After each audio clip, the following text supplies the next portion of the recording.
एक बार देवी सरस्वती ब्रह्मदेव के पास आकर उन्हें पूछने लगती है, हे स्वामी, आपने इस सृष्टि की रचना की है। आपने अपने मन से तथा शरीर के पृथक पृथक अंगों से अनेक ऋषि मुनियों को प्रकट किया है तथा अनेक सुंदर सुंदर अप्सराओं, गंधर्वों तथा देवताओं को भी प्रकट किया है। आपने ही स्त्रियों को सौंदर्य और चंचलता प्रदान की है। किंतु हे प्रभु, स्त्रियों में ही गर्भ की उत्पत्ति क्यों होती है? संसार में केवल स्त्रियां ही गर्भ धारण क्यों करती है? इसके पीछे क्या कारण है? यह कष्ट केवल स्त्रियों को ही क्यों सहन करना पड़ता है?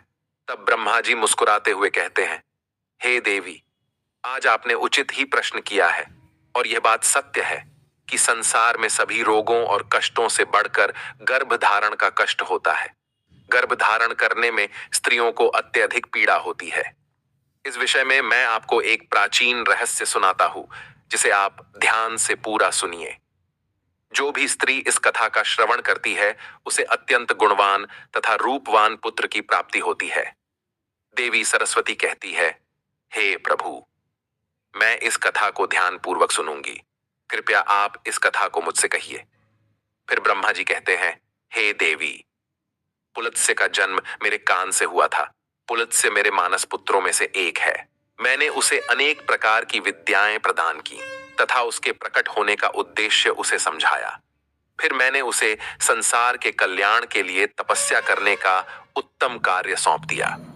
मेरी ही आज्ञा से सत्य युग में महर्षि पुलत्स्य सुमेरु पर्वत के उच्च बिंदु पर तपस्या करने के लिए चला गया। वहां पर आश्रम का निर्माण करके पुलत्स्य घोर तपस्या करने लगे। उसी समय अनेक गंधर्व, देवता, दानव तथा अप्सराएं उस स्थान पर विचरण करने के लिए आया करते थे। उन सभी की दृष्टि पुलत्स्य पर पड़ी तो वे सभी उनकी चेष्टा करने लगे। उन्होंने पुलत्स्य की तपस्या में अनेक बार विघ्न उत्पन्न करने का प्रयास किया। खेल खेल में अप्सराएं पुलत्स्य के तप को भंग करने का प्रयास करने लगी, उनकी तपस्या में बाधा निर्माण करने लगी। तभी पुलत्स्य ने क्रोध में आकर वहां पर उपस्थित सभी अप्सराओं और गंधर्वों को यह चेतावनी दे दी, आज के बाद जो भी प्राणी उनके सामने आएगा और उनकी तपस्या में विघ्न डालेगा, वह गर्भ धारण करेगा। पुलत्स्य की ऐसी कठोर वाणी सुनकर समस्त अप्सराएं, गंधर्व आदि भयभीत हो गए और वहां से डरकर दूर भाग गए। उसी समय में पर्वत की कंदर में ऋषि तृणबिंदु की कन्या हविर्भुआ अपने माता पिता के साथ निवास करती थी। वह महर्षि पुलत्स्य के कहे गए वचन को नहीं जानती थी। फिर एक दिन वह अपनी सहेलियों को खोजते हुए सुमेरु पर्वत के उस स्थान पर चली गई जहां पर ऋषि पुलत्स्य तपस्या कर रहे होते हैं। तृणबिंदु की कन्या अपने सहेलियों को पुकारते हुए महर्षि पुलत्स्य के आश्रम पर पहुंच गई। जब हविर्भुआ महर्षि पुलत्स्य के सामने आकर खड़ी हो गई तो उनकी दृष्टि उस स्त्री पर पड़ी। महर्षि पुलत्स्य की दृष्टि पड़ते ही पुलत्स्य के श्राप का प्रभाव उस पर पड़ने लगा।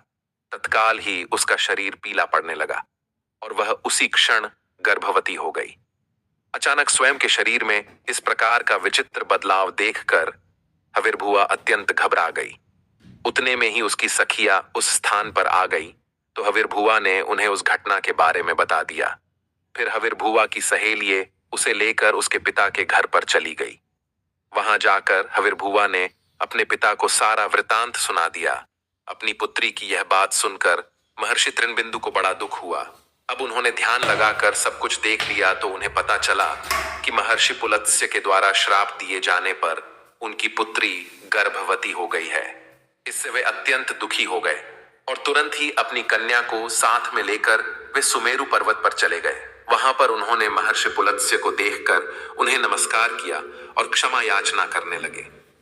ऋषि तृणबिंदु कहने लगे, हे महर्षि, आप तो साक्षात ब्रह्मा जी के मानस पुत्र हैं। सारे संसार में आपकी कीर्ति है। आप परम दयालु और परम कृपालु हैं। आज मेरी पुत्री के द्वारा अनजाने में ही अपराध हुआ है। वह आपके द्वारा कहे गए कथन से अनजान थी। आप ही के श्राप के कारण आज मेरी पुत्री गर्भवती हो गई है। यह संसार की पहली स्त्री है जो गर्भवती बनी है। इसीलिए हे मुनिवर, अब मेरी पुत्री से कौन विवाह करेगा? इसे तो कलंक लग जाएगा। इसीलिए मैं आपसे प्रार्थना करता हूं कि आप मेरी कन्या को पत्नी के स्वरूप में ग्रहण कीजिए। मेरी कन्या सर्वगुण संपन्न है। उसके मन में किंचित मात्र भी दोष नहीं है। वह अनजाने में ही आपके श्राप को ग्रहण किया है। यह सदैव ही आपकी सेवा में तत्पर रहेगी। इस प्रकार से ऋषि तृणबिंदु ने आदर पूर्वक महर्षि पुलत्स्य से विनती की। तृणबिंदु के आदर सत्कार और स्तुति से महामुनि पुलत्स्य अत्यंत प्रसन्न हुए और हविर्भुआ को दिए गए श्राप से उन्हें बड़ा दुख हुआ। फिर उन्होंने ऋषि तृणबिंदु को आश्वासन देते हुए कहा, हे मुनिवर, मैं आपकी स्तुति से अत्यंत प्रसन्न हूं। मेरे ही श्राप के कारण तुम्हारी कन्या गर्भवती हुई है, इसीलिए मैं तुम्हारी कन्या को मेरी पत्नी के रूप में ग्रहण करता हूं। इसीलिए तुम अब चिंता ना करो। इस प्रकार से महर्षि पुलत्स्य ने ऋषि तृणबिंदु की कन्या हविर्भुआ महर्षि पुलत्स्य के साथ उनके आश्रम पर ही रहने लगी और दिन रात सच्चे हृदय से उनकी सेवा करने लगी। महर्षि पुलत्स्य भी देवी हविर्भुआ की निस्वार्थ सेवा, पतिव्रता धर्म और भक्ति से अत्यंत प्रसन्न हुए और उनसे कहा, हे देवी, मैं तुम्हारी सेवा और भक्ति से अत्यंत प्रसन्न हूं, इसीलिए मैं तुम्हें मेरे ही समान पुत्र की प्राप्ति होने का वरदान देता हूं।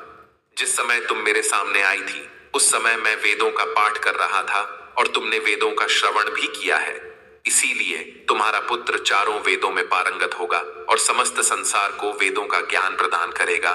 तुम्हारा यह पुत्र सारे संसार में विश्रवा के नाम से प्रसिद्ध होगा।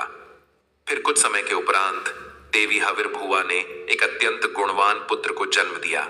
महर्षि पुलत्स्य के कथनानुसार उस पुत्र का नाम विश्रवा रखा गया। विश्रवा अपने पिता महर्षि पुलत्स्य के समान ही विद्वान, सत्यवादी और धर्म का पालन करने वाले थे। उनकी ख्याति संपूर्ण विश्व में हुई। उनकी कीर्ति और महानता को देखते हुए महर्षि भारद्वाज ने अपनी पुत्री इडविला का विवाह उनके साथ कर दिया। फिर मुनि विश्रवा की पत्नी इडविला के गर्भ से एक पुत्र का जन्म हुआ जिसका नाम वैश्रवण रखा गया। वैश्रवण का ही एक नाम कुबेर है। कुबेर जी ने ब्रह्मा जी को प्रसन्न करने के लिए कठोर तपस्या की। फिर कुबेर की तपस्या से प्रसन्न होकर ब्रह्मदेव ने उन्हें वरदान दिया और उन्हें उत्तर दिशा का स्वामी तथा धनाध्यक्ष बना दिया। इसके साथ ही मन की गति से चलने वाला पुष्पक विमान कुबेर को भेंट दिया। कुबेर जी धन के स्वामी हैं। गंधमादन पर्वत पर स्थित संपत्ति का चौथा भाग कुबेर जी के ही नियंत्रण में है। कुबेर जी ने उस धन का 16वां भाग मनुष्यों को प्रदान किया। महर्षि विश्रवा की दूसरी पत्नी का नाम कैकसी था।